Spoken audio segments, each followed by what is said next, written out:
I would like to now start off this session by introducing our panelists. Barrister Salahuddin, Ahmed and Abdul, Jaferii, can you please come to the stage? Please, a very warm welcome for them.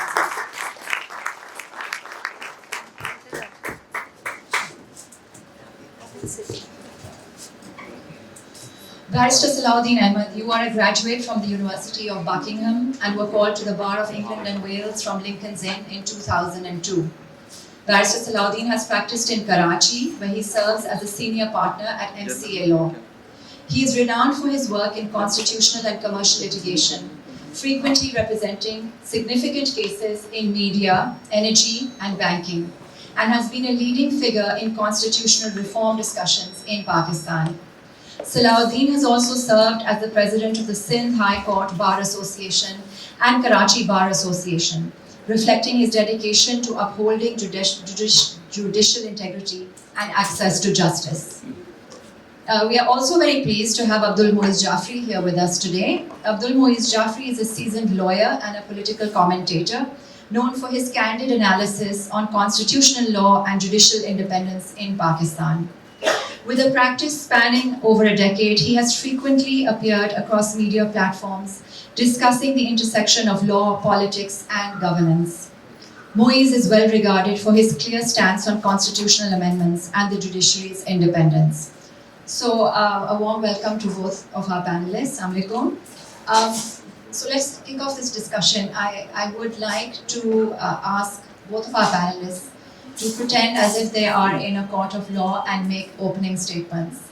And I would like the opening statement to be about what I touched upon in my introduction.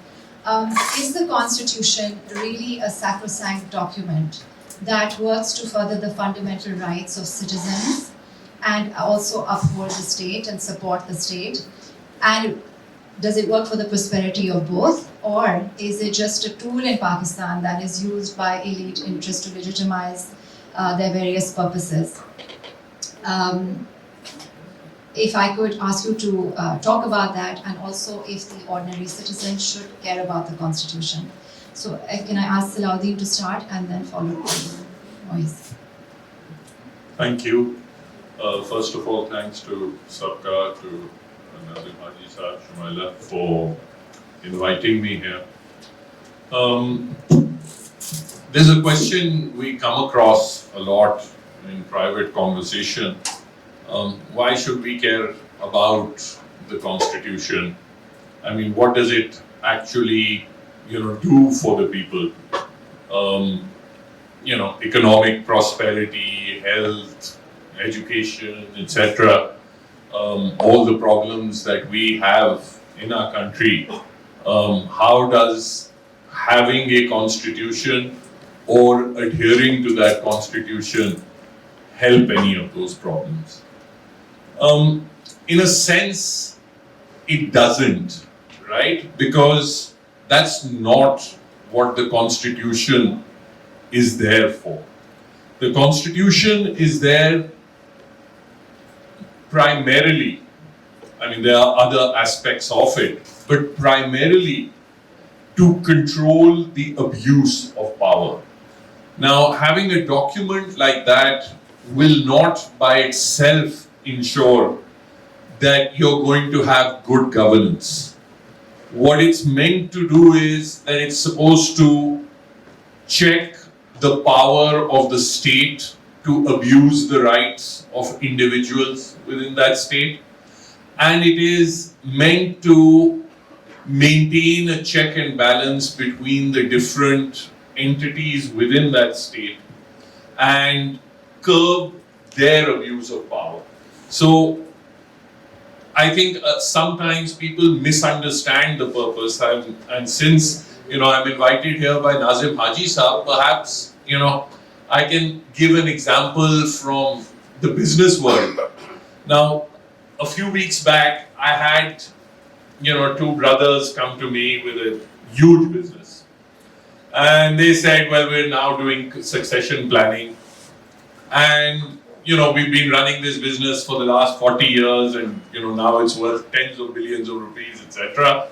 And, we have just a one-paper partnership deed that we signed, in our father's presence at one time. and we never bothered to amend it, and everything is great. We're doing everything by consensus, and our business has grown from,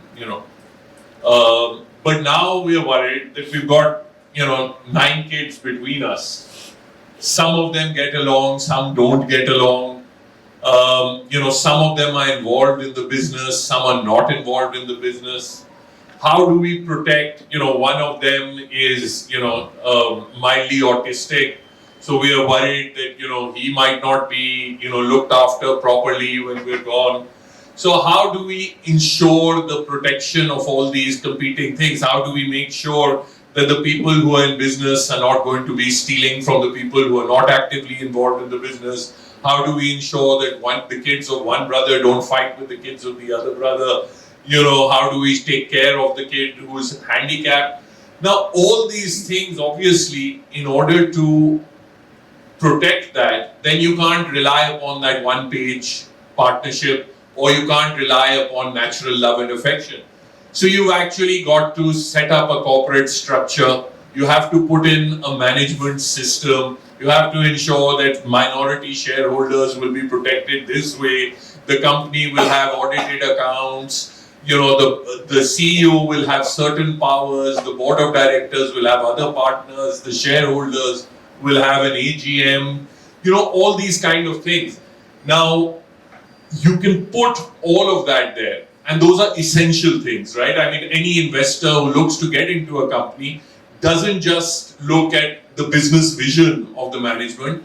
He also looks at the management structure and how closely the management is adhering to that structure, their commitment to that structure.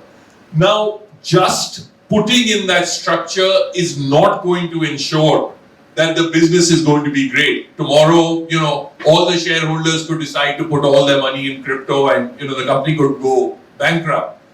That's not the purpose of the articles of association or the structure. The purpose is that you prevent the most flagrant abuses of power.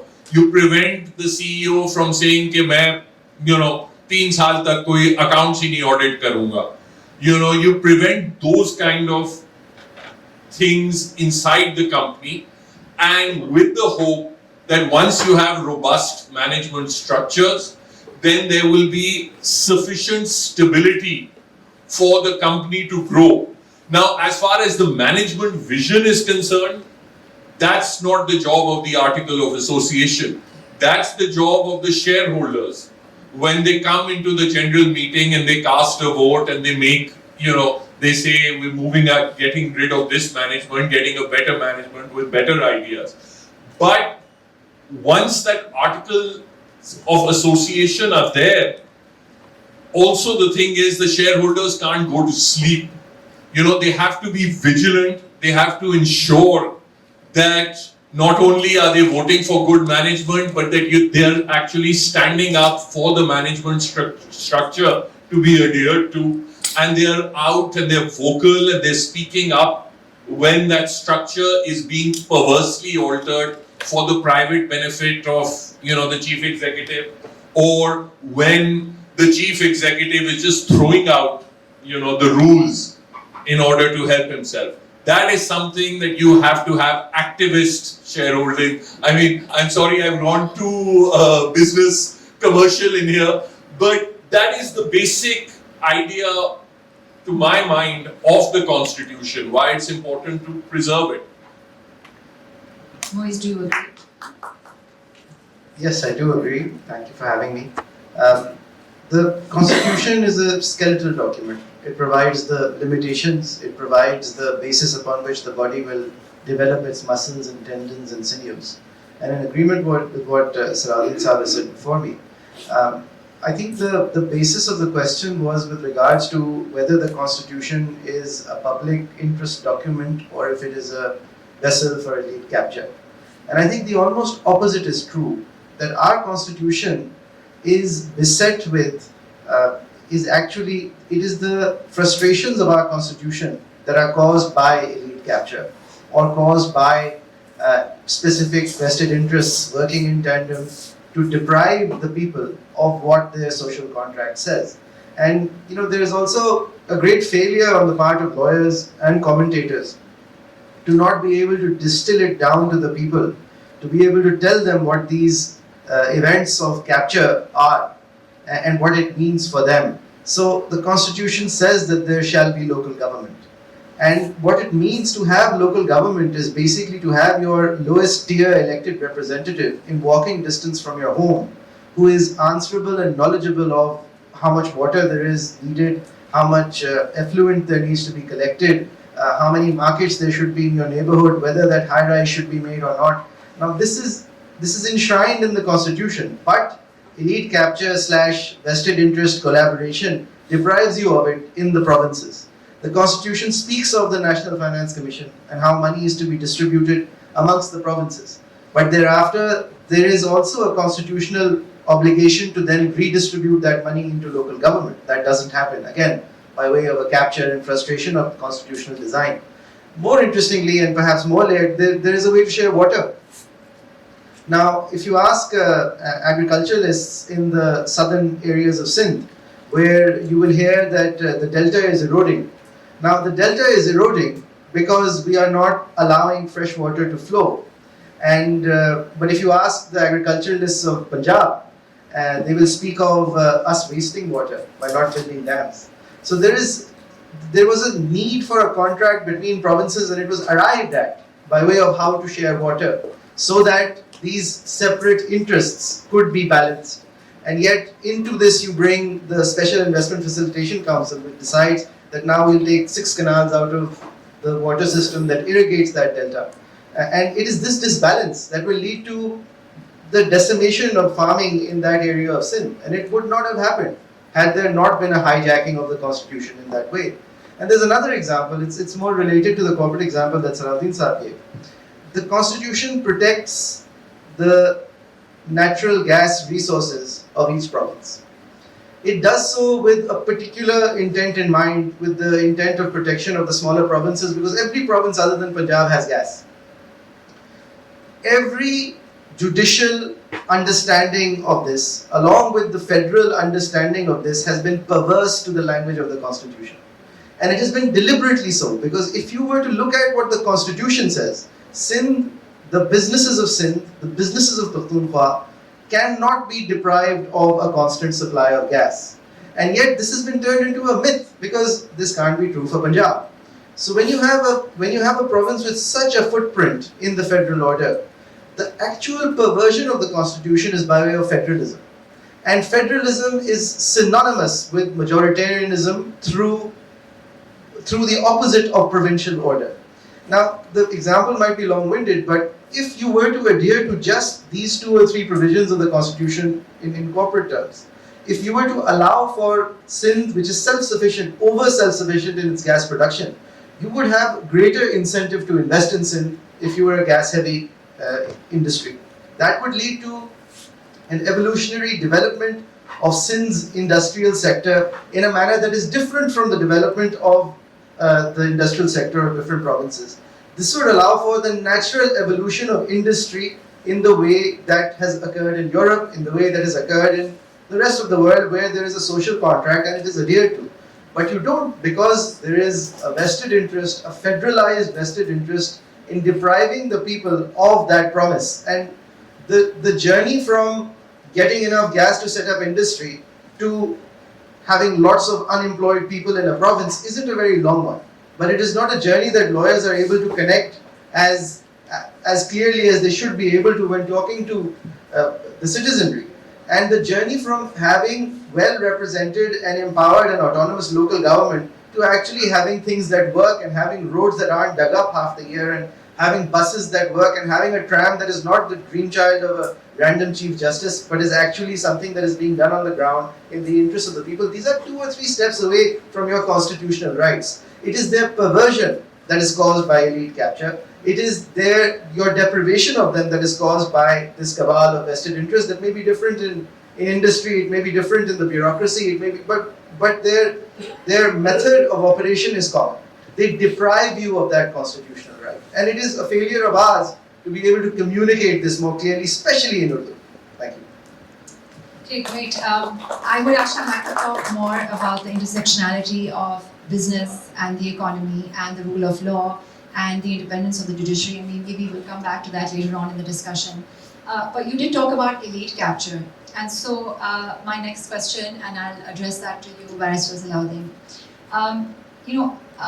We talk about elite capture, and let's talk about what people are very knowledgeable about today, at least as it relates to the Constitution. Because so much of media time has been taken up by this. And I think, what I'm going to talk about, log bahut naraaz hain, and it's about the 26th, passing of the 26th Amendment. People may agree that there were certain things that needed to be amended in the judiciary.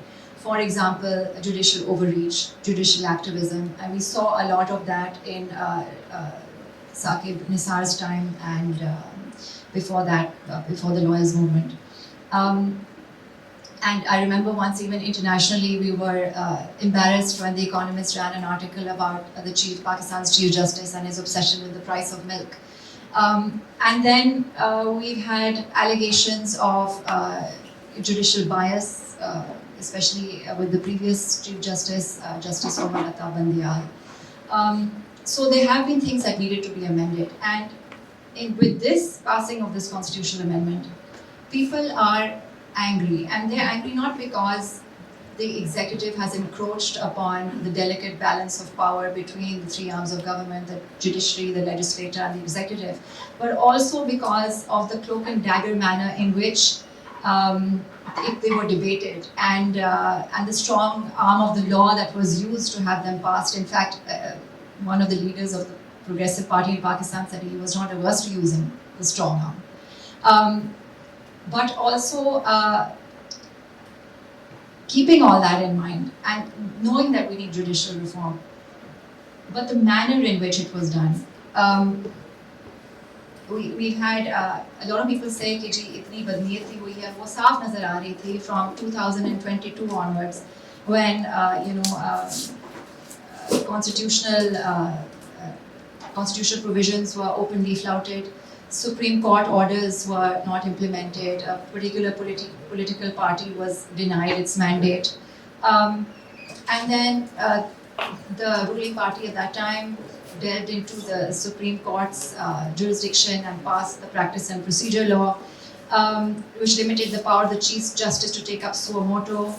And then with the passing of this 26th Amendment has, gone into, again, the composition of the benches, the elevation of judges, the appointment of the Chief Justice by backing the Judicial Commission with members of the executive.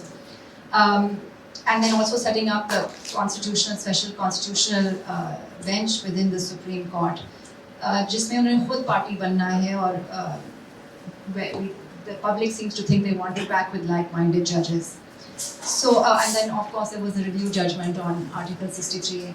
So, अगर इतनी बदनीयती नजर आ रही है और lawyers को भी नजर आ रही होगी, why have we not seen a resistance, a unified resistance among the legal body, among the bar associations and just the judicial body at large, just like we saw at the time of Iftikhar Choudhry's time? And is it because we're willing to take a little bit of good with a lot of bad? Can I just ask? Good question.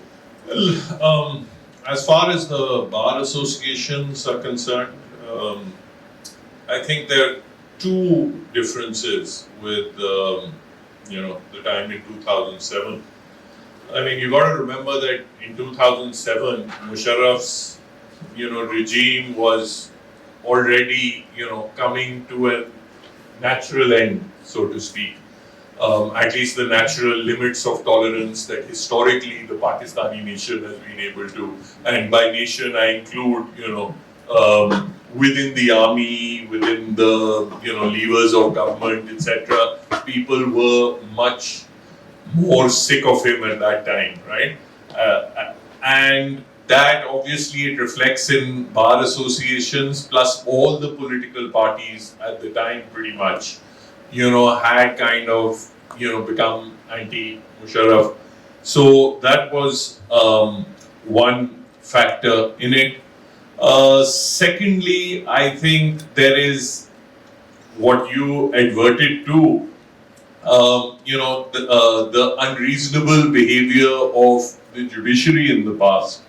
that's also kind of, turned some people off, right? Even within the bar, they're like, it's pointless, right? So there is some element of that. Also, thirdly, I think also the visuals make a big difference, right? I mean, we're an emotional people, all of us. Just seeing a Chief Justice dragged by his hair, by the police, that gives a certain kind of visceral impact, which, the amendment of Article 175A 3D, doesn't, right? So it becomes harder to put it in actual context. And perhaps it's a problem with us, as Moiz was talking about, our inability to communicate its actual and real impact. So that is a factor as well. But I'd like to talk a little bit more about the other thing that you mentioned about, the judicial abuse of suo motu, etc. The problem in Pakistan, it seems to me, is that we are continuously, as far as these constitutional debates are concerned, we're continuously going back and forth in a pendulum rather than making any real progress. Now, what you had was, until 1997, a system where the executive would appoint judges, right? And, yes, in some countries it does work. The global trend is towards commissions and taking it away from the executive. I was reading something the other day. I think out of 48 Commonwealth countries, 39 now have judicial appointment commissions. They all started from an executive model, right? But eventually, when they started applying it, because we don't apply that law, even in fact, the English did. But even over there, they've shifted, even in England, they've shifted towards a judicial appointments commission model. But what we had was that what we started doing, Ayub Khan started it, before making any appointments to the High Court, executive would appoint, he would personally invite, the High Court judge to come and meet him, and then he'd, actually get an idea, will he support my regime or not, and then, the confirmation was based on that. Then Bhutto Sahib took it a little further. He'd not only invite, but he would also make sure that the intelligence file of that judge was placed on the table before him, before the meeting. Eventually, it got to the extent that in 1996, when Sajjad Ali Shah wala sara episode hua tha in the Benazir Bhutto government, at that time, there were judges because, there were judges who were appointed who had never practiced law at all. They were only party members. One of them, in fact, was an accused in a murder case. His bail application was proceeding in the next courtroom to his, where he was presiding as a judge. So there were instances like that. So basically, the judiciary, first through these judgments, Al Jihad, etc., Malik Asad Ali, they took back the power from Parliament and from the executive. And eventually, in the 18th Amendment, even the political parties said, because, it wasn't just, the People's Party, PMLN had done similar things itself. They all got together and they said, okay, this is a bad model. If we're just appointing our party loyalists to the bench, it doesn't really work out in the long run. So they got together and they said, fine, we'll have this Judicial Appointments Commission and there'll be a parliamentary committee, etc. That's a point where I think the judiciary perhaps overreached, in that they curtailed the role of the parliamentary committee too much, in my opinion. And then you had these abuses of suo motu and etc. when the judiciary was in charge. Now, what needed to be done was that you needed to actually ensure that parliamentary input was real, it wasn't just thrown away. What you didn't need was to basically hand over control back to the executive and go back to your 1996 kind of scenario, which is what they've done. Suo motu could be controlled and had been controlled through the practice and procedure, etc. You needed to make that more certain. You needed to ensure that chief justices couldn't abuse their power. You needed to make sure that when judges took suo moto, in fact, they finished suo moto, which I think is a healthy thing. But you needed to ensure that if judges made a decision in the original jurisdiction of the Supreme Court, there was an appeal. You needed to ensure those kind of things.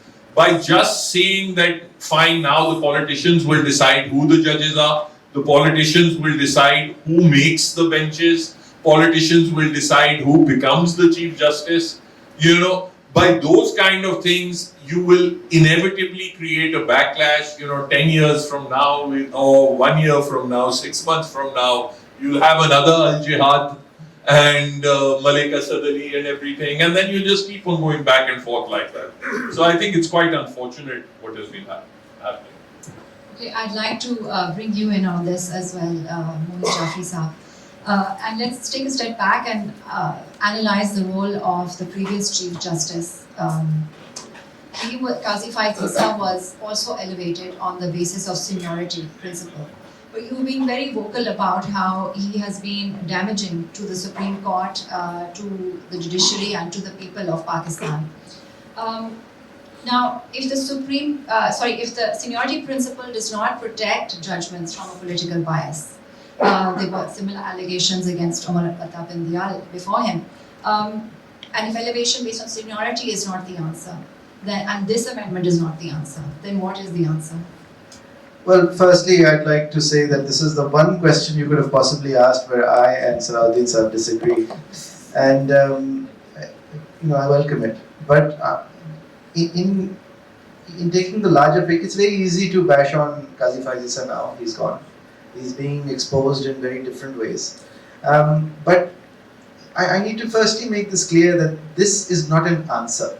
This 26th Amendment, the excuses they make for it are as flimsy as the method by which it was brought about. This is not an answer to anything. The window of excuse created for them is by judicial overreach in the past, but the answer to that judicial overreach cannot be to subjugate the judiciary to yourself. And the excuse used for the people again is constitutional cases, whereby referring to, and in common parlance, this becomes about the 200 odd cases that relate to political issues that directly land in the Supreme Court. But the reality is that constitutional cases involve family matters where you seek constitutional rights protections for your children when you're going through a separation. Constitutional cases involve rent cases where you seek fair relief that is not provided for in the law. It involves unfair tendering practices of a government. It involves unfair intervention of the building control authority in your house building plan, in the way that you are constructing your home. It involves everyday challenges. It involves it involves the majority of cases in the Supreme Court. So the excuse used is that we will make a separate, smaller division of the Supreme Court to handle this larger burden of cases. So this is clearly not an answer. It is an attack, and as Salahuddin Saab said, it will be met with a counter-attack, if not now, then at a time when it is possible. I think Qazi Faiz Issa facilitated this attack. I think he was a handmaiden of the people that desired such control, and perhaps he was not fully aware that it would culminate in the way that it did right now, but he was aware that he would go to lengths that had not been gone before from within the judiciary to facilitate what, at least until August, he felt was an extension that would lead to an extension in his own tenure. So it's a pretty old story. But what this is, I can say that it will make interim relief a myth, but that is also a legal comment. So I can bring it down to what Imran Khan used to do. I can make it a cricketing comment. And I remember, in my youth, and I think most of your audience will remember it better than I, that you would have home series and away series before this ICC United calendar. And before the United calendar, you would have always a home series against a test-playing nation, followed very closely by an away series against that test-playing nation. And the only reason for that was that the umpires, especially in India, Pakistan and the West Indies, the home series umpires, the decision quality, you can see it now, you can go and watch it. The decision-making quality would be very substandard, and it would suspiciously always lend towards the home side. So in trying to create a fair situation, you would always trade series. And surprisingly, Imran Khan came up with an answer to that, which was neutral umpires. what you're doing to the High Court and the Supreme Court by way of this amendment is making everyone play an away series without the choice of a home series. Because you can't really get these people to come to your house and envision justice your way. So it is the selection of umpires that they are affecting in a way that they will cease to be umpires. They will become beholden in terms of seniority and in terms of ranking to the same powers that are called to account under the power of judicial review, which is really the core power of our courts. Other than that, they're settling interpersonal disputes which really don't belong in courts. In the modern world, these are all moving towards mediations and arbitrations. These are not being put towards courts. And the reason why the English legal system, the Australian legal system, they first have a hearing on costs. When it is a fight between two people, so if both of us are disputing the purchase or sale of a house, the first decision that a court of law in England, a civil court of law will get to, will be an estimation of the time and hence the cost upon the pocket of the people that this challenge will entail. And it will then go on to state that one of you will end up paying these costs if you lose. So if you are okay with it, I will proceed with it, otherwise I will take you to mediation. And the same happens in Australia, and you're billed for it. You're also billed for a false police claim in Australia. So if you were to call the police to your house and it turns out that you knew fully well that there was no need for the police or the fire department, you're sent a bill for it. So these things belong out of court. The only thing that belongs in court is the judicial review of government actions, which is going to become a myth if you follow through with this amendment, because it will be the government's judges that are doing the decision making for you, and they will be eyeing their personal progress through the chain of the judiciary, or they'll be feeling the sword dangling over their heads, which is the performance review of their judicial actions by the same executive that they are supposed to hold in the dock. So it is simply unworkable. It is a short-term attempt at a solution that will have generational consequences. And the biggest tragedy is that at this particular time, it has lost you the one Chief Justice that had a plan with regards to judicial reform. The one Chief Justice whose interest wasn't dam making or tram lines or hospital food or prison food or sentencing one man and releasing another. The one Chief Justice who actually did his homework for the past 6 years on how to fix this system. And you have tried to teach him a lesson through basically messing with the Constitution. So let's talk a little bit about that plan. I think many of you may actually have watched the speech of Justice Mansoor Ali Shah that he gave before he was sidelined as the incoming Chief Justice. And you mentioned the issue about costs. I think he mentioned that in the speech as well. The new Chief Justice, Chief Justice Jaferii, has taken him on board and has also indicated a willingness to include his case management plan. But the public's perception of the judiciary and basically their respect in the eyes of the public has really taken a big beating. How much do you think that they will be able to set their own house in order, and how much do you think they will be able to implement the plan that Justice Mansoor Ali Shah had outlined? And either of you can take that. Look, the Chief Justice makes a big difference because the Chief Justice drives the agenda. Now, I've personally been involved in 2 attempts to reform judicial delays, one at the High Court level and one at the Supreme Court level. And unless the Chief Justice is interested, it never goes anywhere. Okay? That's just the nature of the beast. Now, the thing is, truthfully, and I suppose this is in pretty much every public sector organization in Pakistan, the thing is, I mean, in a lot of cases, and a lot of judges are very bright, very, excellent to argue before in civil, commercial, constitutional matters. But, public sector reform is something that, very few people are excited about. And it requires a lot of hard work. It's much easier to write a judgment about constitutional principles in New Zealand and America and whatnot. It's a lot harder to decide, we have 3,600 cases, we have 14 judges, our procedure says this. We need data on, where the cases get stuck, what appellate forums we need. Do we need 4 appeals? Do we need 2 appeals? Do we have the right amount of infrastructure? Tons of things like that. How much of our procedural codes need to be changed? My personal experience is that 95% of judges and lawyers are not interested in that. That's sad. Yeah, it's true. They have a lot of, larger ideas. You can, any lawyer, any judge, will be able to stand up and make a speech on judicial independence, right? And they will talk about, the judiciary being accessible to everybody. But very few of them have any real idea of how to do systemic reform. And I agree with Moiz there that Mansoor Ali Shah Sahab actually had a plan. Baki, or was at least able to describe a plan. Baki implement karte ya na karte, wo to phir waqt hi patata.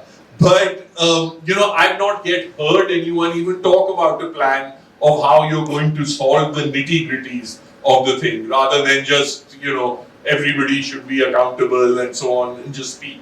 So I think that that's a very unfortunate thing that, this chance has become prey to, political interests. I think that will be the biggest blow to the judiciary. Okay, let's take it back to the fundamental rights of the citizens. I want to ask you how, maybe Moiz Sahab, if you could just highlight what exactly they are for the benefits of our audience. And also, how do they align with things like the Official Secrets Act or amendments that give the right to try civilians in military courts? Are our fundamental freedoms being rolled back because of security concerns? And if so, even if not so, if so and even if not so, what is the balance between Pakistan as a security state and Pakistan as a democratic state that upholds the rights of its citizens? Our fundamental rights involve individual right promises like liberty, like dignity. They involve collective right promises like the freedom to associate, the freedom to congregate, the freedom, and they also inform your financial rights, which is the freedom to trade, the freedom to profession.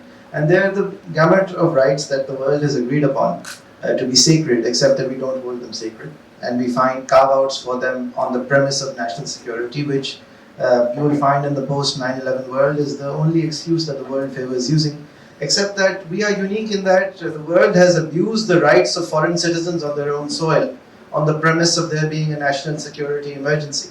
We are that unfortunate country where this excuse is used for our own citizens, and it is used specifically for citizens of what we consider peripheral provinces, which happen to be more than half the country.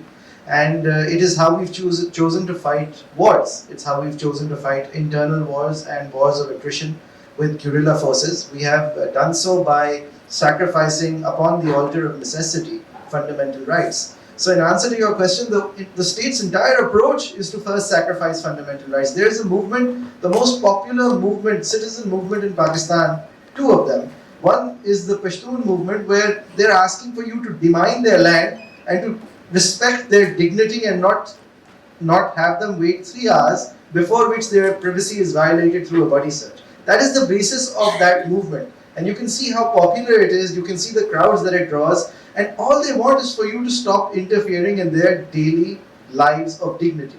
You have Maharan Baloch walking young people to Islamabad with an even more fundamental demand. I mean, he wants missing people to be located by a nuclear power. How can you couch that to be unreasonable? But you do. You water cannon them back, and your Chief Justice, claiming to be a son of that same province, doesn't notice. So yes, we've made this compromise. We've made this compromise repeatedly. The Official Secrets Act, its own language does not allow for the way it is used. The Pakistan Electronic Crimes Authority Act and the rules that are framed are clearly unconstitutional. The courts have said so. And even then, the method by which they are used is not allowed for in the law. It is you can't really attribute creativeness to these people, but it is what they think a creative interpretation of the license it affords them. Military courts are not courts. This is an oft-used quote. Military courts are to justice what military music is to music. They are not courts. There are 3 options of verdict given to the presiding chair and they are guilty, not guilty, not guilty, and honorably discharged, or really not guilty. And these are the only comments you can have on a certain kind of field marshal. And look, this is not justice. It is not due process. The world has come to this conclusion after the Napoleonic Wars. It has decided this and moved on. And we are suddenly reminded of it not because of any bona fide understanding of the peculiarities of our people, as Nazim Saab commented. There's nothing wrong with us. It's just, when you subject a people to so many pivots of what they can consider theirs and what they can consider safe, what you end up with is a population in chaos. And then the answer to that chaos is not a novel definition of chaos or a novel definition of order. It is the bringing of order that the people globally have determined to be order. And until you try to start moving in that direction, at least, we will see more chaos. And let's bring it back to the 26th Amendment. How will that affect ordinary citizens?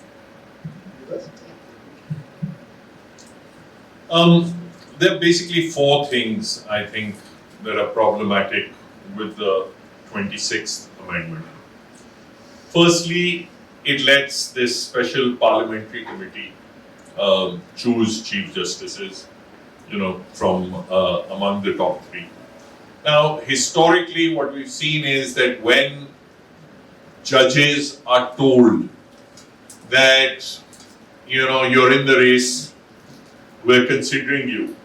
Historically, we've seen that judges have done absurd things to please, the governments of the day or, the ruling parties, whatever, in order to show that, yes, we are worthy of appointment. And often what happens, well, at least, I mentioned Sajjad Ali Shah's example. He was appointed from number 4 to the Chief Justice. And I think after that, because they get so tainted as being like, look, everybody knows that you were the government's, boy, then they start reacting, in order to try and build their credibility. I think a large part of Sajjad Ali Shah's fight with Benazir Bhutto was because he had become, famous in the bar, etc. That, yes, he went off to Asif Ali Zardari and, that's why he got appointed as Chief Justice. So in order to try and regain that credibility, then he started actively undermining Benazir Bhutto's government. So these things create, you can live in this, fantasy world that no, it will be all the parliamentarians and all the judges and everybody will be acting, perfectly like they do in some fictional country, right? But it doesn't work like that here. So you'll have chief justices and the top judges competing to become, chief justices. Secondly, what you have is the appointment process, which practically, so now the Judicial Appointments Committee has 7 political appointees and 5 judicial, right? Now, it doesn't take like rocket science to work out what will happen, right? And do we actually want a more politicized judiciary? We're sick of the politicized lot as it is, and we say that no, more politics is better inside the judiciary. The third thing is something which no one, absolutely nowhere in the world, I was looking quite hard for it, I couldn't find an example. There are countries where the executive appoints judges. There are countries where the legislature appoints judges, the legislature appoints removes judges. I couldn't find a single country where the executive and legislature practically get to select benches. That is what the constitutional bench is. The benches that are going to be hearing challenges against legislation, challenges against government action. That's what a constitutional case is, right, by definition. So all the cases in which the legislature and executive is interested, they'll get to select the judges out of the sitting lot. Ki ya aapka case yahan lage. That's just absurd. It doesn't happen anywhere. And then fourthly, there's the thing that Moiz was talking about.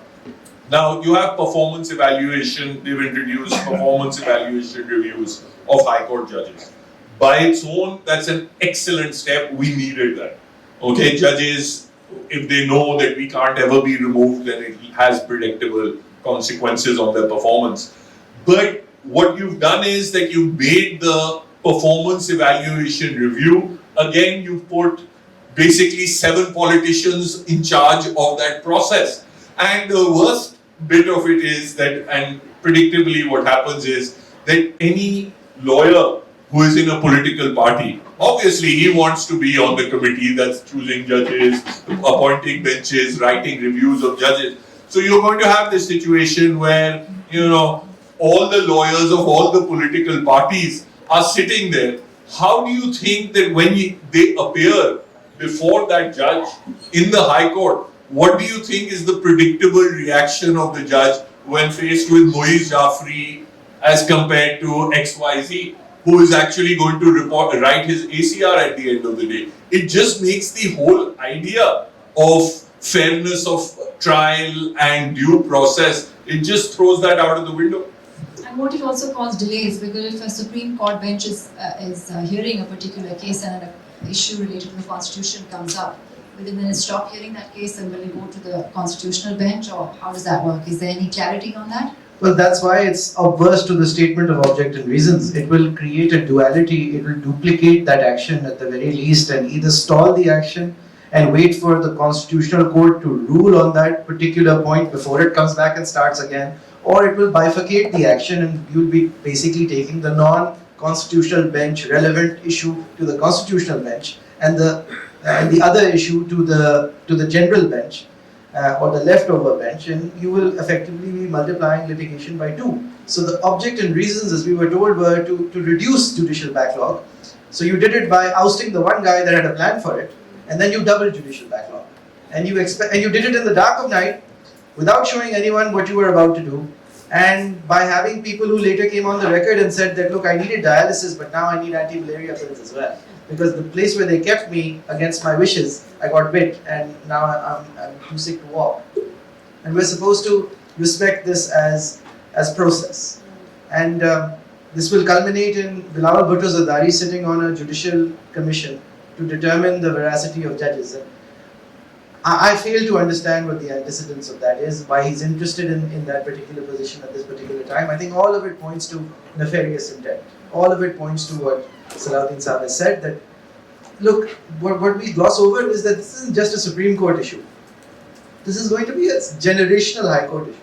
If they are able to pack our High Courts, which are the bane of this government's existence, as I'm sure that they must be for Pakhtunkhwa government, or the reason why this particular province's particular way of running is kept in any kind of check is the Sindh High Court.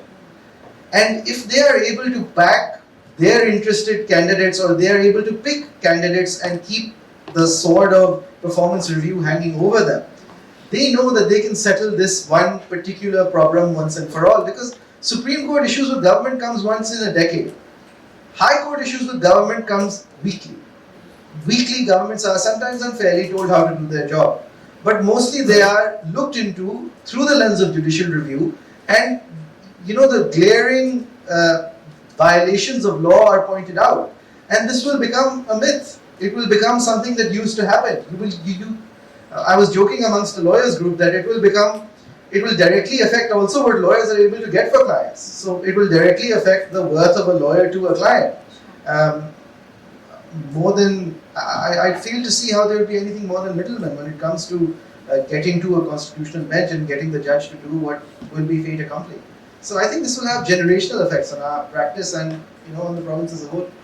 Not to mention that we wasted a whole lot of money, I think maybe it was an ADB loan, into millions of dollars in aid for them to reform the judicial process and to reduce the backlog, and here we are, just adding cases.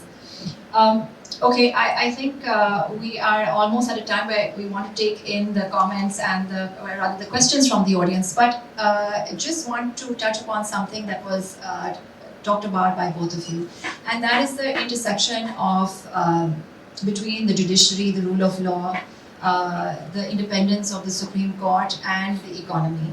Now, there are some businessmen in the audience here, and from what I understand, there is a body of businessmen who do support the 26th Amendment and they have always supported unconstitutional forces because they feel that it provides stability to the economy, it brings in investment, and it brings in increased profit. But there are elements within the business community who are very unhappy because they see all these problems and they see their businesses tanking and they see increased resistance in the public, and that will create more uncertainty, and uncertainty is always bad for the economy. So, can I have your opinions, Salahuddin, on that? Look, as far Should they as support it? Or should they be against it? look, as far as the business community is concerned, I do think that there is often you see this welcoming of heavy-handed military intervention, right? On the basis that it makes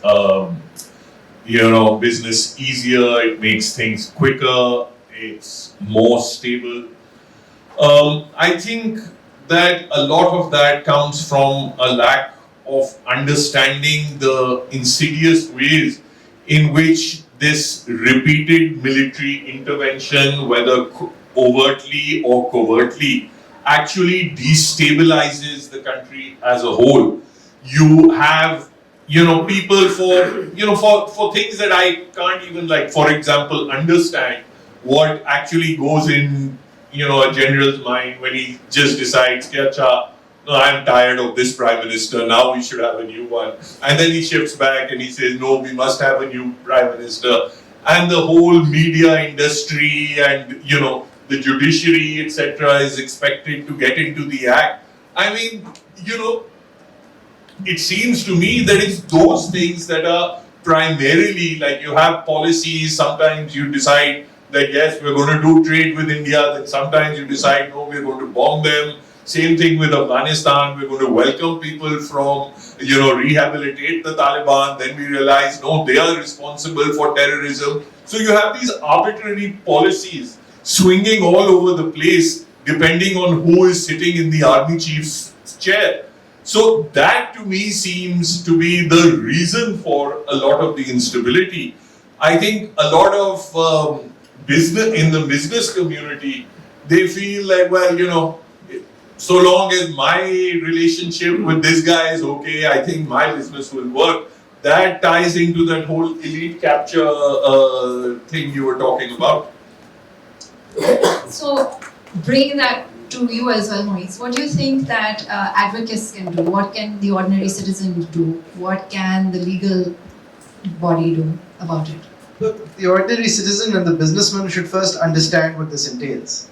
So if the FBI tax inspector is sending you an audit notice and your books aren't great, and he takes, let's say, 500,000 rupees from you to make it go away today, if this amendment is passed and the government gets the judges, well, it has passed, but if the government gets the judges on the fiscal benches that it wants, that tax commissioner will still come to you with that audit notice, but now ask for vastly more money, because he will know that now his rate doesn't have to correspond to the lawyer's fee, who would be able to go to an independent-minded judge and have abuse of process stopped. Similarly, this to me, it is these businessmen to me, the ones that espouse these strongman theories, it is as if they're a shoal of fish and they're proud of the shark that is surrounding them, because the chances of them being eaten at this particular time is minimal. But what they fail to realize is that, a safety net, as it were, that protects them from that attack, when they're bringing it down, maybe because it gets too many people trapped in it unfairly, maybe because it's defective, or for whatever reason, they are bringing down the only thing that stops the arbitrary picking of any one person and their deprivation of rights. And I can tell you police cases where, if you can imagine, a policeman decides to make some extra money this evening and decides to pick me up and harass me for some cocaine he found in my car. The only process I have by which to stop the law from taking its own regular course is a constitutional intervention of a high court bench, and which would effectively be the only immediate process that would stop a farce from playing out in a way that I will get justice but after being in jail for 20 days. Which is also a role that this government loves to play, which is the procedure is the punishment. You will see that the laws on the books don't it doesn't matter that they'll be able to convict you of what they accuse you of. What matters is that the process itself will take the 20 days they want to put you in particular confinement for. At the end of which you would have learnt your lesson, or you would have realized that this is not the kind of country where you say the kind of things that people go around saying. So the only fig leaf protection that you have right now against these abuses of executive power as a daily citizen, as a citizen interacting with the building control authority, as a citizen interacting with the police, as a citizen interacting with the tax collector, like I said, the only protection you have is an independent High Court judge. And that has gone away on the 21st of October. Right, okay, last question from me before we bring in the audience. Do you think, and I'll ask you, Barrister Salahuddin, do you think the Judiciary, as it stands today, will strike down this amendment? I mean, there is talk also the 27th Amendment, and then there's talk that it will not be passed anymore. There's talk about, again, adding on to the Supreme Court Practice and Procedure Bill. What do you see happening in the future? Well, they may. I don't know. It depends on the challenges that are filed, depends on whether, judges decide to resist it, or they say कि भाई उसी तनख्वाह में काम कर लेते हैं. So, I don't know. But I do think sooner or later, whether judicially or legislatively, these amendments will be taken back. And the reason for that is twofold. One, the impracticality aspect of it, which Moiz was talking about, and it's something that's not really understood right now in the political sphere. But when you get down to it, and in every case, I've seen it already in 1 week, I've seen it personally, in my cases, on 6 occasions. It's been 10 days, right? That where either I or the other side said, okay, well, ground number so and so says Article 17 of the Constitution, therefore, can you hear it? Can you not hear it? Now, when I'm on the side that wants to delay the matter, I say, you can't hear it. When I'm on the other side, I say, सुन लेना sir, वो तो ऐसे ही एक फर्जी ground है, असल चीज तो कुछ और है. This dispute will take place again and again and again, hundreds of times in all the courts. And that will eventually cause things to be unworkable. Because the constitutional amendment doesn't actually have an answer to that. Pehle they had this system when they were making constitutional courts, they had a system that constitutional court will decide whether case is constitutional or not. Now they haven't even written who will decide. So one of the solutions, and this is something perhaps that I can share, that the government is presently working on, is that to amend the Practice and Procedure Act in order to say that those same 7 politicians will decide whether a case is constitutional or not. So, I mean, we're going to pick the judges and we're going to pick what case goes to them. So, I mean, it's, but I think because of these basic practical difficulties, eventually they'll be forced to change the law. Secondly, I think whenever you overreach, eventually you have to pull back. And that might happen now in 6 months or in 6 years, but I think that will happen. All right, thank you very much. And with that, I'd like to open up the session to our audience. Could we please have some question and answers from the audience? I see a gentleman up there who has raised his hand.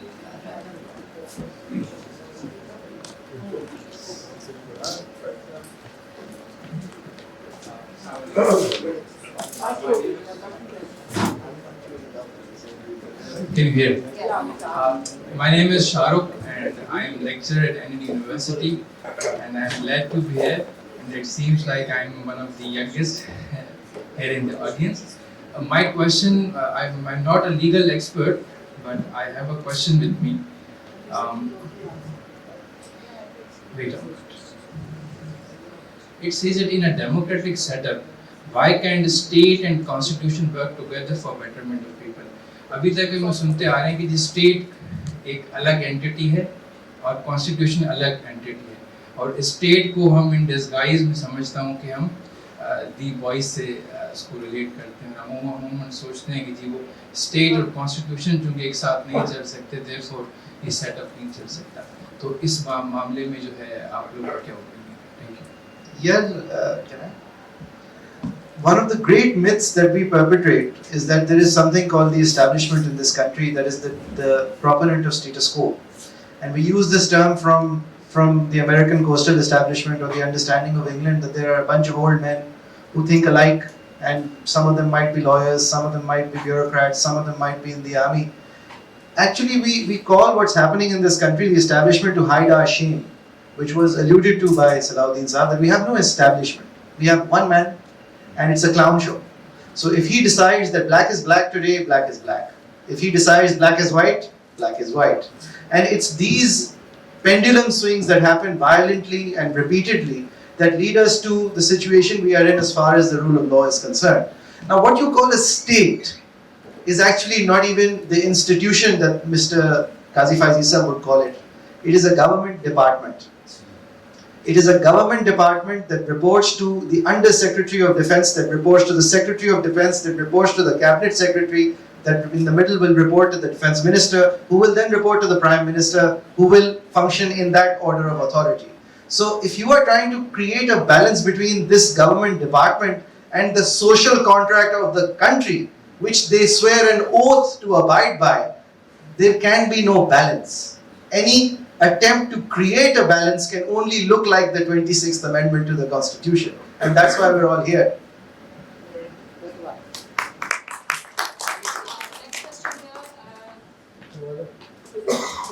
Having a very illuminating, very informed discussion here so far. But there's one item that I feel has been just skirted around, and I think that is really the elephant in the room. I don't think anybody has so far touched upon why this nonsense that is able to go on in our executive, in our judiciary, is not checked. It's unable to be checked. I suspect there are two reasons for it. The first is that the real power, which is the people, have been disenfranchised for so long that they have forgotten that they are the power. The other issue is that there are various organs of state which have usurped power, which are effectively not allowing the normal business of the state to continue, whether it's the judiciary or parliament. And that, I think, is what the problem is that needs to be addressed if we are to have any meaningful change. The Constitution is a framework, as has been pointed out.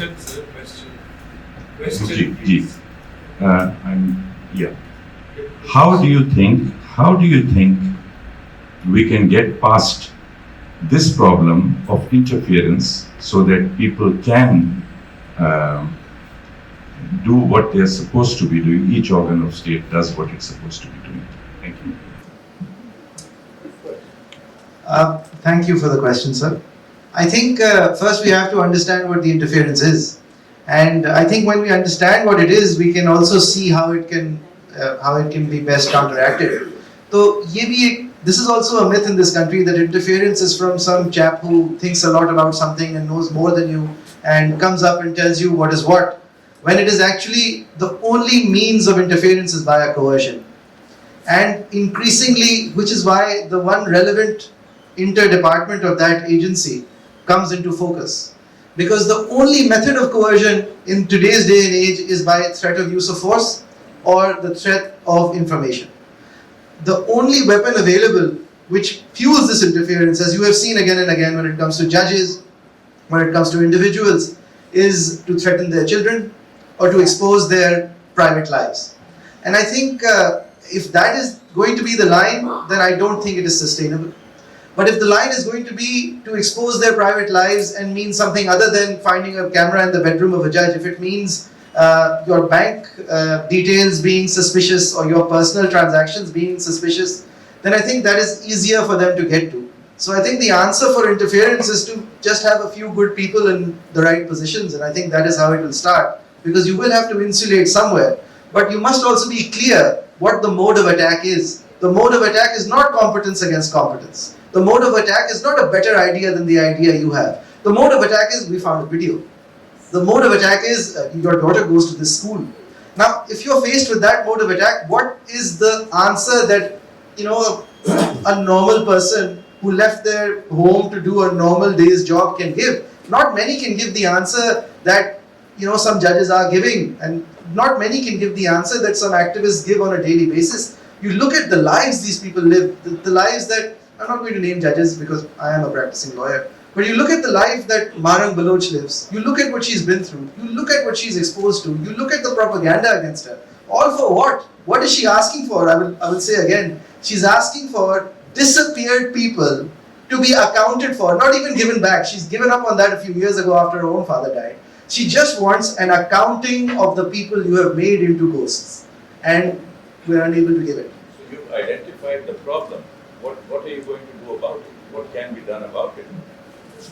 That's the issue. I feel that enough people speak out timely, before the issue becomes such that it is unspeakable for the individual, like the 6 judges of the Islamabad High Court have done. I think the biggest crime that Qazi Faiz Isa committed was the way he handled the aftermath of the 6 judges' complaint. I think things like this are watershed moments, and I think if enough people speak out and enough people recognize that this is a collective shame to let happen, rather than the individual shame of the incident being identified, whether it is a camera in a private space or whether it is a compromised moment. I think it is corrected by enough people trusting each other in keeping the forest for the trees in mind, in understanding that it is not the person at the fag end of the ridicule, rather than the person doing the ridiculing or the organ doing the ridiculing that is at fault. And I think exposure is the answer. I don't see any other answer. We have a question here, and then we have a question from the Gee, my apologies if you may have covered this earlier. I was a little bit late to your talk. But is there a precedence where the appointment of the Supreme Court Chief Justice actually comes from the executive side, the president? I believe in the United States that's how it happens, right? There's a precedent here in Pakistan also. Until 1998, in the Malik Asadari case, the executive used to appoint the Chief Justice of Pakistan. In those 50 years, there were 2 Chief Justices who were not appointed as per seniority. One was the famous or infamous Justice Muhammad Munir. Ghulam Muhammad picked him up from the Lahore High Court and made him Chief Justice of Pakistan. And the second was Justice Sajjad Ali Shah. Benazir Bhutto appointed him from, he was the 4th in seniority. But both of them, Muhammad Munir's appointment had immediate disastrous effects on the entire nation. Sajjad Ali Shah's appointment had, I discussed this earlier, that first, he felt under an obligation that I have to appoint every single person the government tells me to appoint, including people accused of murder and people who never practiced law, etc. He appointed them as judges. And then when he got ridiculed so much for it, then he lashed back by, stabbing the government. So it happens elsewhere. There are countries where it happens perfectly and smoothly. So that's my question. Yeah. So if there is a precedence, then there must be a logic behind it, right? Yeah. So, yeah. So if I can, so in countries which have, and in fact I was talking about the Commonwealth report also earlier, in countries which have long-standing traditions of political restraint in these kind of appointments, there it goes smoothly. In countries that have a patchy history like ours or a transitional history to democracy, there you have abuses. And that is why the trend has been to move away from executive, legislative-led appointments in favor of, that's why I mentioned 39 out of 48 Commonwealth countries have now moved to a judicial appointments commission system. How many, sorry, repeat again? 39 out of 48. I'd also like to add to this, because people give this American example as if it is a model of success, when it is actually the opposite. In America, there was a Republican candidate, and firstly, the president nominates a justice, and it is up to the parliamentary committee, the Senate Standing Committee, to then approve them. This used to be a very respectful process until a judge came up who Joe Biden opposed rather ferociously, Clarence Thomas. And a judge came up a generation before that who was opposed and successfully rejected. Thereafter, and after Clarence Thomas specifically, the Republican Party invested millions of dollars into legal programs of the top universities in their country, and they developed what is basically Republican-minded thinking amongst what would later become judges. Then they captured the First Circuit courts and the higher courts of their country, forget the Supreme Court. They captured them in a way that those judges are now largely seen to be aligned with the Republican Party. It was a project that the Koch brothers funded. I'm not going into conspiracy theories. These are established facts. You can listen to podcasts about this in the American legal system, which led to the drawdown of rights that you see from the Supreme Court. Because Ruth Bader Ginsburg didn't resign when she should have and let Obama appoint a nominee. My point for the general audience being that the Supreme Court of America is comically polarized, to the point where the rights of women are abused just because the Republican political position is something. Where Citizens United adhered to the idea that a company is a person and hence entitled to free speech to do what? To protect hundreds of millions of dollars in donations to Republican Party candidates, which otherwise would have had to be declared and otherwise would have been seen to be an overindulgence in the political budget. I'm trying to bring this down to the relevant point that America, out of the last 8 election cycles, the winning candidate has lost the popular vote.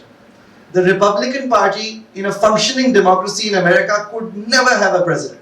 The only reason why it is able to come close is because of an archaic system of representation that is protected by its Supreme Court, by an archaic system of constituency building that is protected by its circuit courts. So America is actually the best example of why politicians shouldn't have anything to do with a judicial system. They deprive their many for the few. If you look at the numbers, Trump in his first term lost the popular vote. Even at this time in the election that is coming up, there is no doubt that he'll lose the popular vote. It is just understood that strategically, because of the way that their legislative system has stood up and has become immune to judicial challenge because of a particular party's interests, it is able to prosper. So that's actually a good example of why not, rather than why. Let's hear some women's voices. मेरा सवाल बहुत ही मतलब मामूली सा है, वो ये है कि जो हमने काम किया हमारे I work for women's rights and part of the organization for women's action forum, और हमारे यहाँ एक divide था, the some who supported the 26th amendment and others who said that the whole act was the procedure and everything was wrong and there are certain faults जो Salahuddin ने भी point out किए हैं. लेकिन एक चीज़ जो छोटे सूबे हैं उनको ये लगता है कि इस 26वीं तरमीम से उनकी रिप्रेजेंटेशन बेहतर हो जाएगी. उनको ये लगता है कि पंजाब के जो जजेस हैं they used to crack the courts है ना सारे पंजाब के, तो अब जो ये प्रोसीजर जो हुआ है उससे वो जो रिप्रेजेंटेशन है there will be more equality. ये मेरा सवाल है कि क्या इससे ये दूर हो जाएगा या नहीं. और दूसरा मैं ये कहना चाह रही हूँ, आपने जो कहा था कि अगर यूनिटी हो जजेस में, जैसे आप बात कर रहे थे, अगर दे माइट आगे जाकर कुछ भी हो सकता है, if they stand together then they can oppose this whatever is happening. और similarly हमें बहुत उम्मीद थी फाइज ईसा से कि वो भी he would stand his ground and he would stand together and bind the judiciary together, लेकिन ऐसा नहीं हुआ, वो divided रही judiciary. और आई थिंक और तीसरा मेरा ये पॉइंट आउट करना है कि जस्टिस बंदियाल के ज़माने में भी आई थिंक जो मुझे इस चीज़ समझ में आती है कि the courts were always dealing with political cases. PTI को कोई काम नहीं होता था, वो सारा वक्त सुप्रीम कोर्ट में चले जाते थे अपने केसेस लेकर. तो एक वो जो एक परसेप्शन बना था वो यही था कि भाई ये प्रो PTI जजेस हैं, ये फलाना है, तो एक पोलिटिसाइज हो गए थे ना जुडिशरी भी. तो ये 3 मेरे कमेंट्स इस पर अगर आप लोग जवाब दें. एक चीज वैसे है, and I agree there's a lot of political cases that end up in the courts, but I mean, you also have to understand that the reporting that takes place is only of the political cases, right? You know, so there's that bias over there. The information that you receive is only in the newspapers, right? But if you're sitting in court on any given day, you know, you will have 99 cases that are, you know, family law, civil law, whatever, and you'll have one case that is, you know, Shahbaz Sharif versus Imran Khan, but all the reporting will be of that one case. So that also, you know, the figures are not really all that useful over there. But I think, sorry, the question that you asked, there was a earlier point that you were making. About the representation thing. Now the thing is, in the Supreme Court, there has always been an informal quota. It's not written anywhere, but it's been nearly always followed, right? And it's one of the few conventions, unwritten conventions, that we have followed, because usually to hum written cheez bhi nahi follow karte. But so the system is that there are 7 or 8 judges from Punjab, 4 or 5 from Sindh, 3 from KP, and 1 from Balochistan usually, right? The deviation, maximum deviation that has ever been in all of them has been, you know, 1 less or 1 more, not more than that. So they've followed that pretty consistently, which is a kind of a fair system if you see the strengths of the High Court. Obviously, like the Balochistan High Court, which has 10 judges, and the Punjab High Court, which has 60 judges. Now you can't have equal seats in the Supreme Court for, you know, Punjab and Balochistan. So there's that issue. I mean, the legal community in Balochistan, for example, is 1/10 the size of the one in Punjab. So, you know, the balance is there.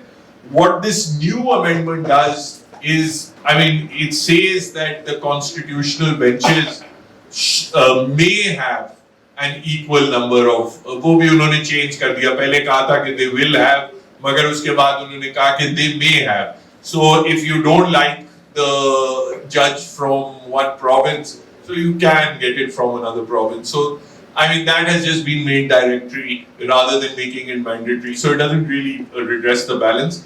But the most interesting thing which I thought regarding federalism is, because it was touted as something that will protect minority rights, there is this addition, minority province rights. There is this addition in the 4th schedule, which talks about the cantonment's power to tax, which has been made a federal legislative subject. So what that means is that cantonments in any province, and as you know, cantonments are created simply by a federal government notification. And they can say 100,000 acres here is part of the cantonment. All they have to say is that we need it for a service related to the armed forces. They don't actually have to be quartered there. It's just for, so you make all these cantonments and then you give them the power to actually tax. Now, this was the biggest fight in the 18th Amendment, that you said that local governments and provincial taxes, I mean, because this power of the state, that the state has 2 essential attributes. 1, the power to maintain law and order, and 2, the power to tax. Now, this was the biggest fight in the 18th Amendment कि भाई सूबों को आपने कोई proper taxation powers दी नहीं है, और इसलिए इतने सारे पे current list भी खत्म की गई, and you brought that all. Now what you've done is that the local governments, जिसकी taxation and representation were to be decided by provincial laws under Article 140A of the Constitution, you have now promptly handed that back to the Federation. So, I mean, I thought it was quite funny how provincial autonomy was being argued as a basis for the 26th Amendment. Okay, sorry, we only have time for one more question because it's almost 5 o'clock. We have two, one here and one here. So let's Okay, take all right, two questions. ये छोटी सी चीजें जो cantonment वाले जो part कह रहे हैं ये अभी 26 अमेंडमेंट का पार्ट बन चुका है या नहीं बना? बन चुका है। मुझे एक छोटी सी बात पूछनी है। आप दोनों ने बहुत अच्छी तरह सब चीज़ें एक्सप्लेन की। अब तो 26th अमेंडमेंट के बाद 27th अमेंडमेंट भी आने वाली है। क्या आप में से कोई ये बताएगा कि ये सब खुराफात कैसे ख़त्म होगी? क्योंकि इस वक्त तो जिनको उठना चाहिए, क्योंकि आप लोग जो लॉ को प्रैक्टिस करते हैं, आप लोगों को उठना चाहिए इस वक्त। लेकिन मुझे ऐसी कोई जुडिशल सेगमेंट में कोई ऐसी मूवमेंट नज़र नहीं आ रही, हालांकि आप हमसे ज़्यादा अच्छा समझते हैं कि ये क्या क्या खुराफात हैं, क्या गलत है और क्या होने वाला है और किस तरह इंसानी हुकूक मारे जा रहे हैं, लेकिन आप लोग क्यों नहीं उठते? ये सब कैसे ख़त्म होगा?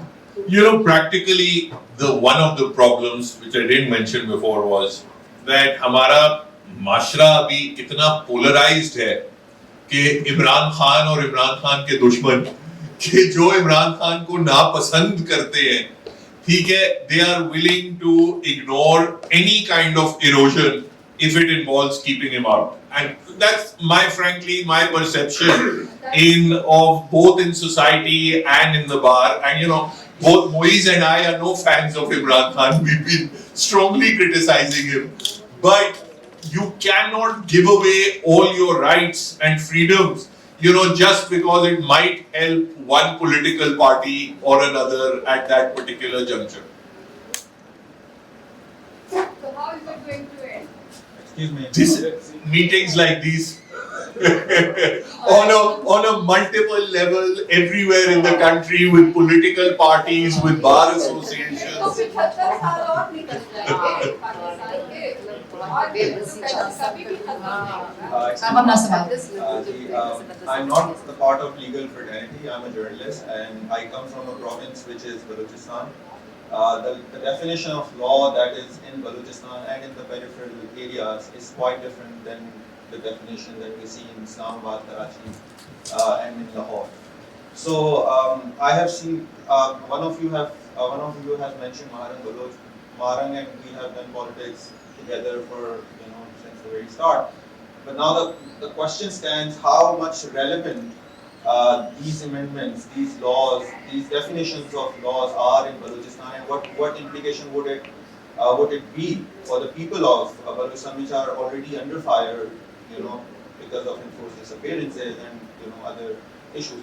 What relevance would it be?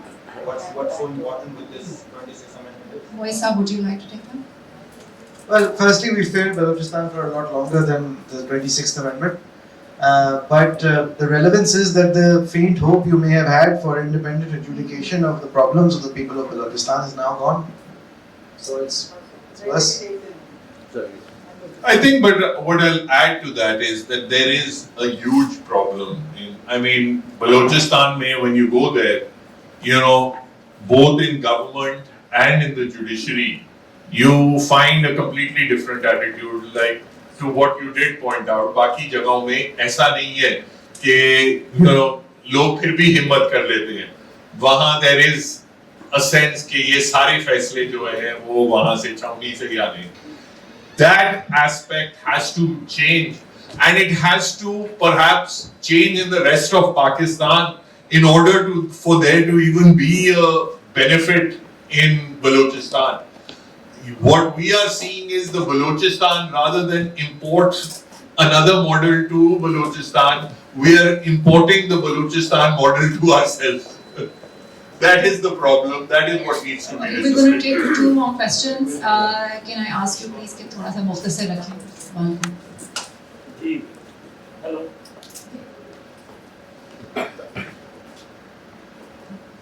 अस्सलामुअलैकुम. अभी ये डिस्कशन में बात हुई थी about one man making a decision in the somewhere and the whole system is wiped out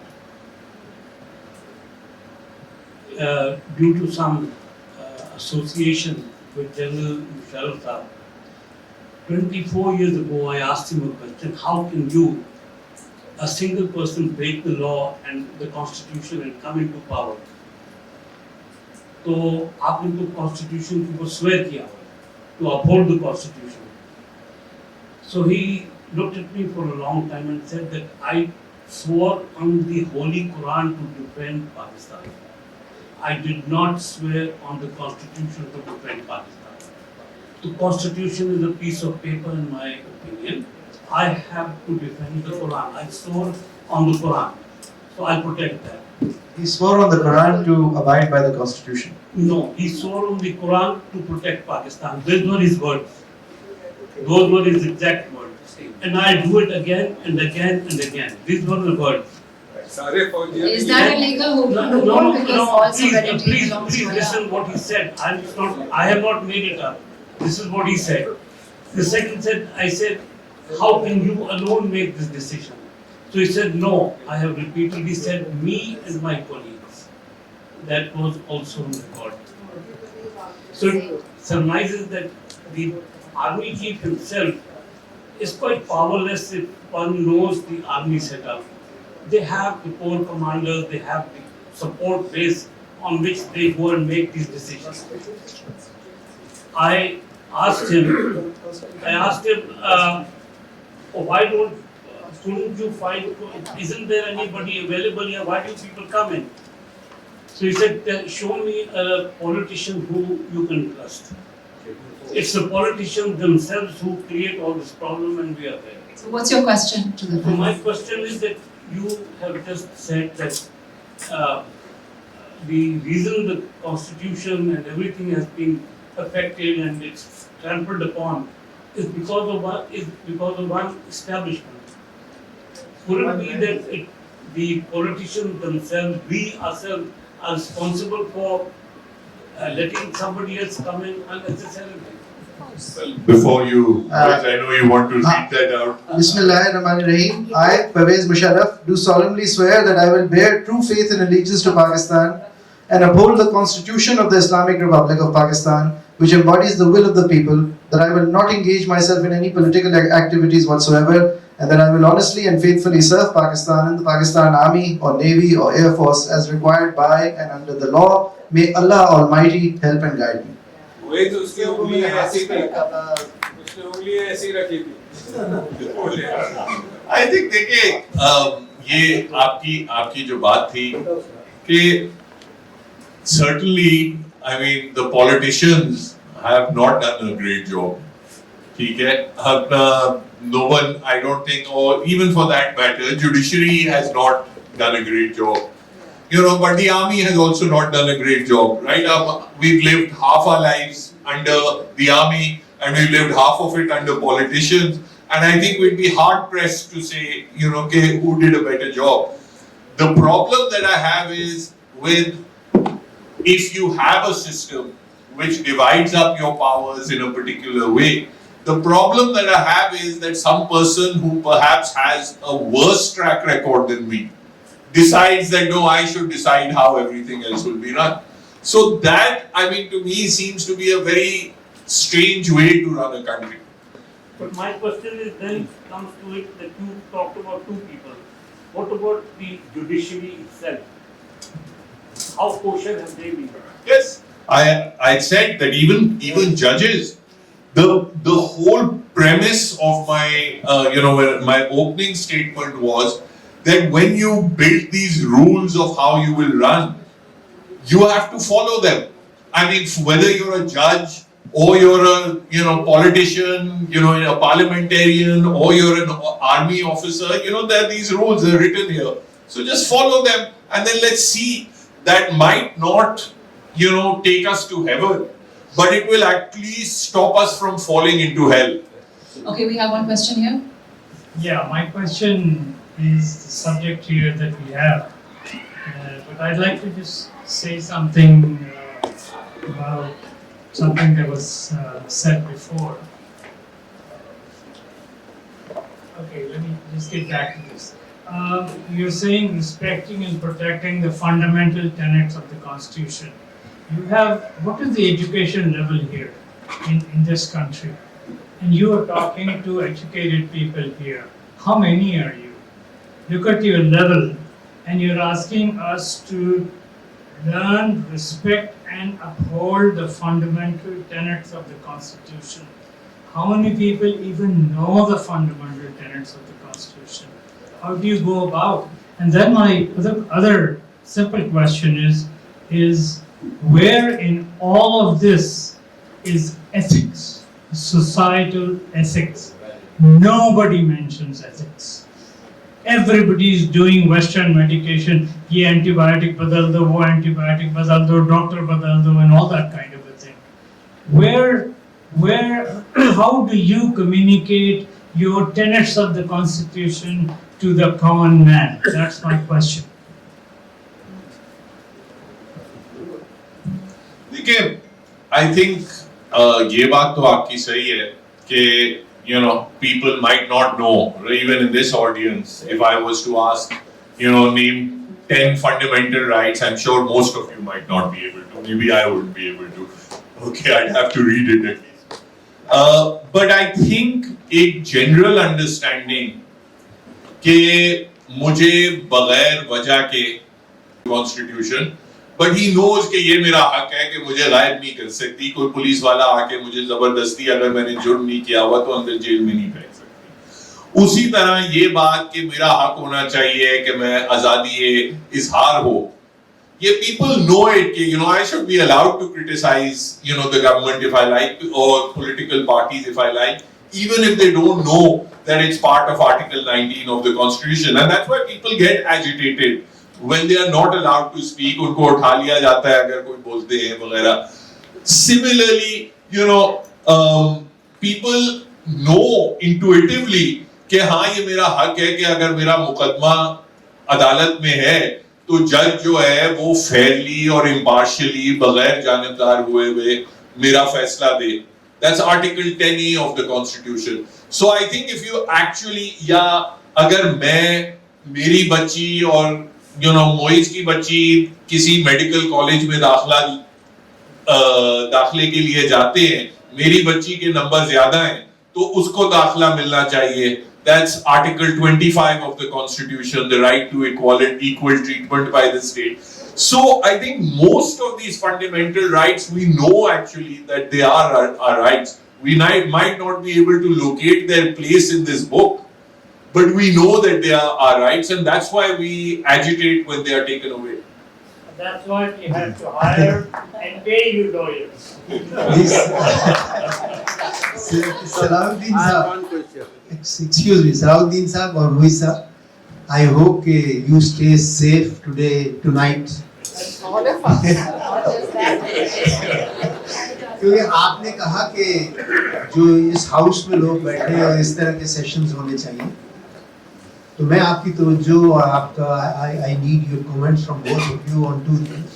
One is कि जिसकी मर्जी आए वो उस पे आप ATC लगा दीजिए, और दूसरा ये जो कल न्यूज़ आई है और उस न्यूज़ में ये है कि वो कह रहे हैं कि जनाब अब जो हमारी ये जो एजेंसीज हैं उनको ये राइट होगा कि वो किसी को भी पिक कर लें और उनको अंदर रखें for 90 days. Your comments. Sir, very quickly, this is if this 26th amendment goes through and the judiciary is properly tamed, then हमेशा एक आपको हिचकिचाहट होती है कानून साजी करने में. I've advised, I've been in parliament during framing of laws, etc. और एक हिचकिचाहट होती है अगर हम इतने ज्यादा आगे गए तो कोर्ट कहीं स्ट्राइक डाउन ही ना कर दे. जब वो खौफ आपके दिल से निकल जाएगा कि कभी किसी अदालत ने हमारा कानून स्ट्राइक डाउन नहीं करता, तो आई थिंक ये जो अभी ATC लॉज में अमेंडमेंट आई है ये सिर्फ शुरुआत है, आगे देखते हैं होता है क्या. Okay, हम काफी आगे बढ़ गए हैं. As opposed to time, I just have room for one last question यहाँ सामने और फिर हम conclusion करेंगे. अभी आपने कहा था कि एस्टैब्लिशमेंट हम सोचते हैं लेकिन असल में एक वो है मर्द है, तो that came as a surprise to me. I always thought it was a group or a establishment. Could you elaborate that further, please? I thought someone just prayed for our safety. The idea of an establishment, globally, conventionally, is a bunch of powerful people who belong to different cadres of public life, who think the same thing with regards to the status quo. So they think the electoral system shouldn't change, women's rights shouldn't change should be at a slower pace. This is what you call the inertia of the establishment. But our country has proven time and again that it's really one man and everyone else is a lackey. So whilst you see like 300 powerful people agree on something, they're only really agreeing because that one man thinks it. When Ziaullah came into power and wanted to be a Muslim, overnight you had the 300 people around him change the way they dressed, change the way that their facial hair was, change the way that they professed their social likings. It was one person and everyone just sort of turned on their head. Similarly, when Musharraf came in, all of a sudden after Nawaz Sharif's very pious 2/3 majority, all of a sudden you had everyone being enlightened and moderate. So this shows you that, look, even a banana republic is good at exporting bananas. So it shows you that there's a standard there. But we seem to not have a standard. Another example. I mean, a more recent example, if I can butt in. Abhi, jab Bajwa sahab decided that Imran Khan is bad and Nawaz Sharif is good, it wasn't that all the corps commanders ne niche se apna ek aaya tha ki nahi sir, bas Imran Khan bahut ho gaya hai. It was a decision made on the top. Some corps commanders even were unhappy about it, and then you know what happened to them. So it is basically coming down to individual choice, which is why it's so unpredictable, and it's stark in public policy that leads to needing anti-terror amendments. Why do you need them now? Faiz Hamid decides ye Taliban hamare bhai hain, hum inko resettle karenge. Brings 15,000 of the most hardened criminals along with their families into our country without any conversation, without us even knowing. And I doubt the Prime Minister even knew. He goes away and the next chap in power, or the next one man in power, decides that not only are these people the problem, everyone related to them is a problem, everyone of that country is a problem, and this is a problem that is mentioned in the Quran. So now we must, this is a messianic, this is a messiah need to kick everyone out, proceeds to uproot thousands of people who have been given refugee status, throws them out of the country, Supreme Court is silent. So all of these things are consequences of irrational, arbitrary decision making, and the cost paid is by the polity that now you have to suffer 3 months of being held without charge because there's too many other people running around that you used to like and now hate. Thank you. Alright, we have to conclude this session today. Thank you very much for your wonderful questions. We would like to ask Arshad Ansari sahab please to come on the stage and conclude. Arshad Ali sahab to come to the stage. एक चीज मैं अर्ज करना चाहता हूँ इन लोगों से, हमारे लर्नड लॉयर से। सर, एक इंडिविजुअल का आप लोग बार-बार जिक्र कर रहे हैं। That man was not created in 1958. That was created in 1948. Number one. When Army Chief refused Muhammad Ali Jinnah to launch the army into Kashmir, उस वक्त से सिलसिला चल रहा है। मेरी नज़र में मैं छोटा सा बिजनेसमैन हूँ, थोड़ा सा सोशल वर्क भी करता हूँ, and I'm in since student politics till now. 2-3 बड़े मसले हैं।